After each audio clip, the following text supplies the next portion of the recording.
အားလုံးပဲမင်္ဂလာပါ Talk Man တွေကနေပြောမှကြိုဆိုလိုက်ပါတယ်ဆိုတော့ဒီနေ့ညမှာဆိုလို့ရှိရင် Manchester United အင်ကွင်းမှာ Arsenal အသင်းနဲ့ United ကစားရမယ်ဒီကနေ့ Arsenal ကလက်ရှိလာလို့ဆို Premier League မှာအဆင့်နှစ်ဖြစ်နေတဲ့အသင်း Manchester United ကိုပြန်ကြည့်မယ်ဆိုလို့ရှိရင်အဆင့်15မှာလက်ရှိလာလို့ရှိနေတဲ့အသင်းဆိုတော့ဒီနေ့တင်ကြတဲ့မှာကွာဟမှုကကြီးမားတယ်ပေါ့ဆိုတော့ Manchester United နီးပြ Ruben Amorim နေနဲ့လည်းဒီကာလမတိုင်ခင်ကာလမှာဆိုလို့ရှိရင်သူရဲ့ဒီ United နီးပြဘောကအစပိုင်းမှာဆိုလို့ရှိရင်လည်း Arsenal နဲ့ကစားခဲ့ဘူးလေset piece တွေကနေပဲဂိုးတွေပေးလိုက်ရတယ် open play တွေမှာတော့တော်တော်လေးကိုမှ block ကစားနိုင်ခဲ့လို့ပြောလို့ရတယ်ဆိုတော့ဒီပွဲစဉ်မှာအဲ့ဒီပုံစံတိုင်းပဲဆက်ကစားလာမယ်ဆိုရင်တော့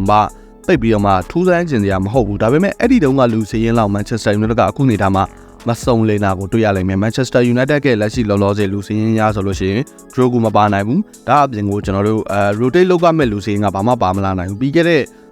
Europa League ပွဲစဉ်ကလူစည်ရင်ကိုမှ draw ကိုဖယ်လိုက်လို့ရပြီအဲ့တော့ Mazraoui က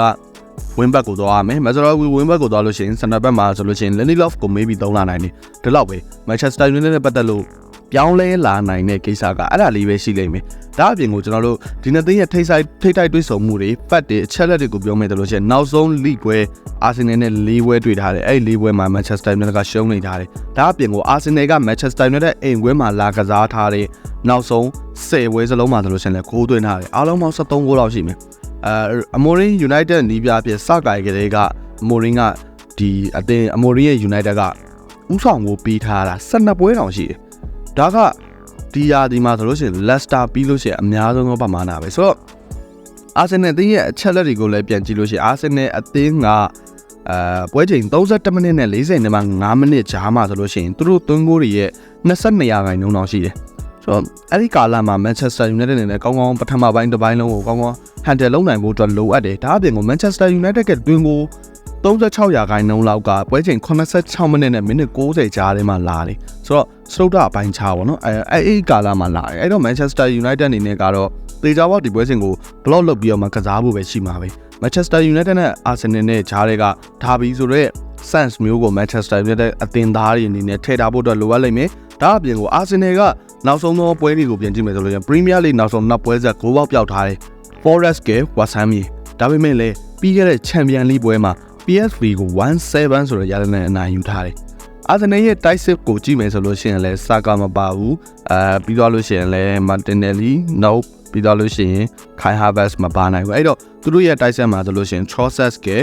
Merino ရဲ့ပြီးတော့လို့ရှိရင် Varane ရဲ့ဒီကစားသမား3ယောက်ကိုထည့်လာလိမ့်မယ်။ဒါအပြင်ကိုဖူးဘက်မှာဆိုလို့ရှိရင်လည်း Lewis Kelly တို့လူငယ်ကစားသမားလေးပါလာလိမ့်မယ်။ဒီလောက်ပဲကျန်တဲ့လူစီရင်ကခိုင်မာတယ်လို့ပြောလို့ရတယ်ကျန်တဲ့နေရာတွေကတကယ် main player တွေပဲပါနေတယ်အဲ့တော့ Manchester United အတွက်ဒီပွဲစဉ်ကလုံးဝ block ကစားရမယ့်ပွဲစဉ်မျိုးပဲပြောမယ်ဆိုလို့ရှိရင် Nottingham Forest ကစားသွားခဲ့တဲ့ပုံစံ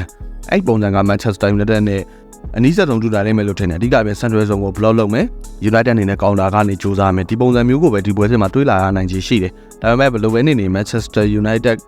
Old Trafford မှာဆိုတော့ sense ကြီးကArsenal ကိုလိုမျိုးခံစစ်ပိတ်ကစားလို့ရှိရင်ပရိသတ်တွေအနေနဲ့အရင်သဘောကျကြမလားပေါ့ဒါအပြင်ကိုဒီ Arsenal နဲ့ပွဲမှာ Manchester United ပရိသတ်တွေကလည်းဆန္ဒပြကြအောင်မယ်ဆိုတော့အဲ့ဒါအပြင်ကိုဘာလဲဆိုတော့ Ruben Amorim စကိုင်တုန်းက United ကစားသမားတွေရဲ့ mental ကမြင့်တက်နေတာလက်ရှိနေတာမှာအဲ့လောက်ကြီးဒီအဲ့ဒီတုန်းကလို့စာလောင်မှုမျိုး United ကစားသမားတွေစီမှာမမြင်ရဘူးအဲ့တော့ဒီပွဲမှာတော့အဲ့ဒီစာလောင်မှုမျိုးကိုပြန်ပြီးတော့မှတွန်းနိုင်နေဆိုလို့ရှိရင် United အတွက်တဖြည်းဖြည်းချင်းနဲ့တက်လာနိုင်ရှိတယ်ဒါပေမဲ့ Arsenal ကိုယ်တိုင်ကလည်းလက်ရှိ Premier League မှာ pressure ပေးရမယ့်အနေအထားတစ်ခုဖြစ်တယ်ထိတ်ဆုံးမှရှိနေတဲ့ Liverpool နဲ့အမတ်ကွာဟာမှုကလည်းများတယ်အဲ့ဒီတော့ကြောင့်မလို့အဲ့ဒါကိုကျင်းမြောက်ဖို့တော့ Arsenal အသင်းနေနဲ့ပွဲတိုင်းဒီပါမှာဇက်တိုက်ကိုနိုင်ကစားလာရတော့မှာအဲ့တော့ဒီပွဲစဉ်ကတော့ဘယ်လိုပဲနေကြည့်ကောင်းမယ့်ပွဲစဉ်လို့ကျွန်တော်ကတော့ထင်တယ်အဲ့တော့ဒီပွဲစဉ်နဲ့ပတ်သက်ပြီးမှဘယ်လိုမြင်ကြလဲဘယ်လိုထင်ကြလဲကိုမနိုင်မှာဝင်ရောက်ဆွေးနွေးကြပါဦးကျွန်တော်နောက်တစ်ပုတ်မှာပဲထပ်ပြီးတော့မှတွေးကြတာပေါ့